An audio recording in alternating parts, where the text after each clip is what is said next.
Hey guys, and welcome to Math Channel. Today I want to find the value of this expression 22 divided by 11 times 3 plus 2.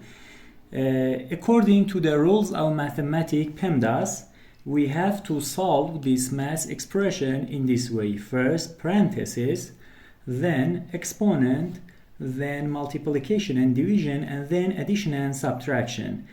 And as we know, multiplication and division are equally important, and addition and subtraction are equally important.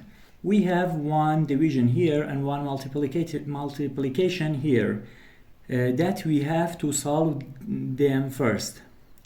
And as we know, multiplication and division are equally important, so we have to solve this expression from left to right. Now 22 divided by 11 is equals to 2 times 3 plus 2.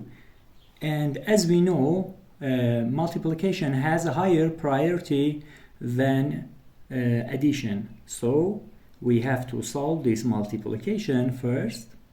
2 times 3 is equals to 6.